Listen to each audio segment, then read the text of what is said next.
There is a book that Bill Clinton was photographed carrying out of the White House. Madonna called it life-changing in Vanity Fair. It has been translated into 83 languages, more than any living author in history. And when it was first published, nobody bought it. The publisher dropped it after 1 year. The author was 41 years old, broke, and desperate. But he never stopped believing in the story, because the story was about him. And it might be about you too. This is The Alchemist by Paulo Coelho. And today, I am not going to just summarize it. I am going to take you inside it, scene by scene, because this is a story that has to be felt, not just understood. By the end of this video, you will know why millions of people say this book came to them at exactly the right moment in their life. Let us begin. Our story begins in the fields of Andalusia, Spain.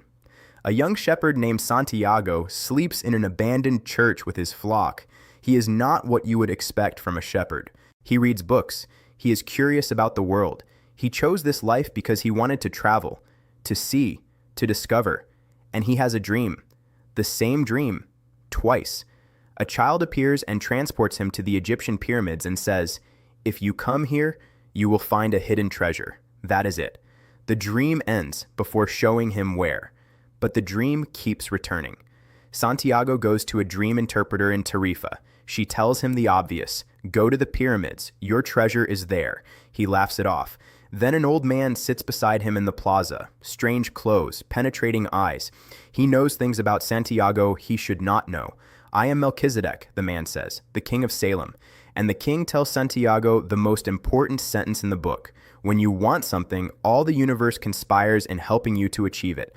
But first he explains what most people never discover. Their personal legend. It is what you have always wanted to accomplish. Everyone, when they are young, knows what their personal legend is. But as time passes, a mysterious force begins to convince them it is impossible. The king points to a baker across the plaza, a man who as a child dreamed of traveling but chose safety instead. In the long run, what people think about bakers and shepherds becomes more important to them than their own personal legends. Santiago sells his sheep. He boards a ship to Africa. He leaves behind his entire life because the treasure is calling. Santiago arrives in Tangier, Morocco.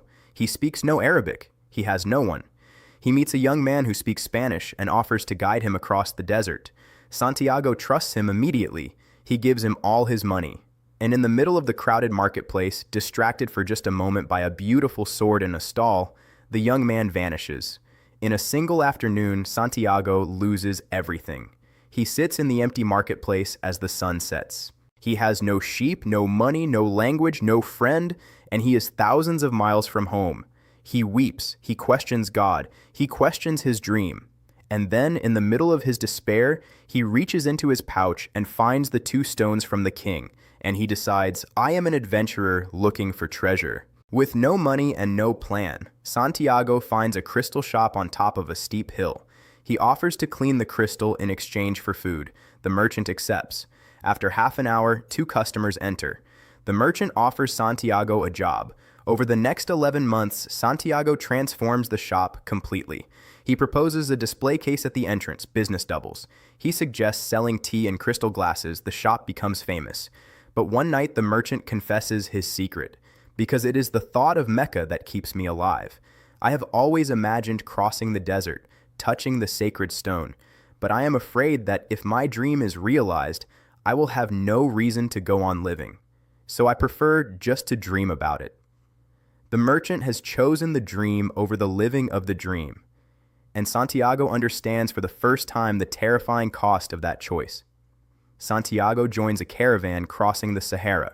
Here he meets the Englishman, a scholar who has spent his entire inheritance searching for a legendary alchemist at an oasis called Al-Fayoum. The Englishman carries suitcases full of books on alchemy. He believes the answer is in the pages. Santiago watches the desert instead. He learns from a camel driver who has lived through floods, lost his orchard, and rebuilt his life. I do not live in either my past or my future. I am interested only in the present. Life is the moment we are living right now. The caravan, though it makes endless detours, always moves toward the same star. They arrive at Al-Fayoum, a massive oasis with 50,000 palm trees and 300 wells. And then, At a well, a girl appears with a vessel on her shoulder. He looked into her dark eyes and saw that her lips were poised between a laugh and silence. He learned the most important part of the language that all the world spoke, the language that everyone on earth was capable of understanding in their heart. It was love. Her name is Fatima. Santiago tells her days later, "I want you to be my wife. I love you." He would stay. He would forget the treasure. He would forget the pyramids. But Fatima, a woman of the desert, says, "If I am really part of your dream, you will come back one day." This is love that does not imprison. This is love that sets free. One afternoon, Santiago sits in the desert watching two hawks circling overhead. Suddenly a flash, a vision, an army on horseback preparing to invade the oasis. He goes to the tribal chieftains, they listen, they arm their men. The next day, 500 attackers enter the oasis and are destroyed. That night, a figure on a white horse dressed in black appears in the darkness with a sword held to Santiago's forehead. Who dared to read the flight of the hawks? "It is I," Santiago says without flinching. "Courage is the quality most essential to understanding the language of the world," the stranger says. He lowers the sword. The boy has found the alchemist. The alchemist tells Santiago to leave and continue toward the pyramids. Santiago protests. He has Fatima. He has gold. He has a good life. The alchemist tells him what would happen if he stayed. Year 1, happy, in love, prosperous. Year 2, the omens begin to call and he ignores them. Year 3, he walks the desert at night haunted by what he did not pursue. Year 4, the omens go silent. The dream dies. Forever. You must understand that love never keeps a man from pursuing his personal legend. If he abandons that pursuit, it was not true love. Santiago chooses to go. He wakes Fatima in the night, whispers his farewell, and disappears into the desert before dawn. Deep in the desert, tribesmen capture Santiago and the alchemist. The alchemist tells the chief that Santiago is a sorcerer who can transform himself into the wind. If he cannot do so in 3 days, they will both be executed. Santiago has no idea how. Day 1, he tries. Nothing. Day 2, he sits in silence on a cliff, listening, feeling, learning. Day 3, the chief and hundreds of soldiers watch. Santiago speaks to the desert. "I love you because somewhere in your sands there is a woman waiting for me." The desert says it cannot help alone. Ask the wind. The wind arrives. Santiago tells it of love and of the soul of the world. The wind says it cannot turn a man into the wind. Ask the sun. The sun speaks of love and distance, of how it must stay far from the earth it loves or burn everything it holds dear. But even the sun does not know. "Speak to the hand that wrote all," says the sun. And Santiago falls silent. He stops asking. He stops trying. He simply prays without words, without requests. He feels the soul of the world, and in that moment of pure surrender, he becomes the wind. The simum blows with a force that darkens the sun. When it stops, the boy is standing on the other side of the camp. The alchemist smiles. Santiago arrives at the pyramids alone. He stands before the greatest monuments ever built by human hands. He falls to his knees and begins to dig at the spot where his tears fell. But thieves appear in the night. They beat him. They take everything. Before they leave, their leader says casually, "You are not going to die, but you are stupid." 2 years ago, I had a recurring dream too. I was told to travel to Spain, to a ruined church where shepherds sleep, where a sycamore grows from the sacristy. I was told there was treasure there, but I am not so stupid as to cross a desert for a dream. And they walk away. Santiago stands up, looks at the pyramids, and his heart bursts with joy, because he finally knows where his treasure is.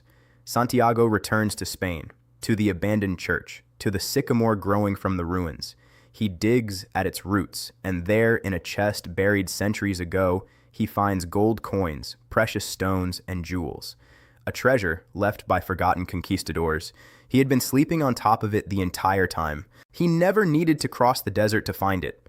But if he had not crossed the desert, he would never have found it either. Now let me tell you what this book is really about. Lesson 1. Your personal legend is real. Every person on earth has a purpose they were born to fulfill.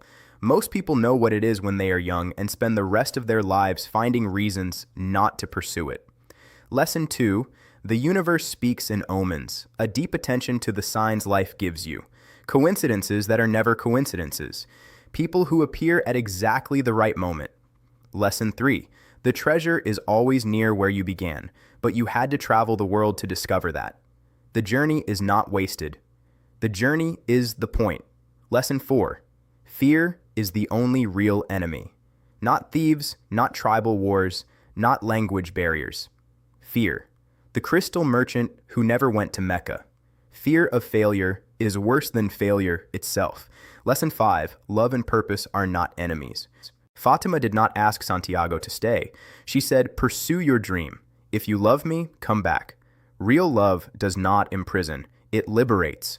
Paulo Coelho was 41 years old, rejected and broke when The Alchemist finally found its audience. He was living his own personal legend. And here's the question he would ask you. What is yours? What did you know when you were young, before the world told you it was impossible? What dream have you been postponing for years because the timing is not right? Because you do not have enough money? Because you are afraid of failing? The treasure is out there, and the universe is conspiring to help you find it. If this resonated with you, subscribe, because every week we go deep into books that change the way you see the world. And in the comments, tell me, what is your personal legend? See you in the next one.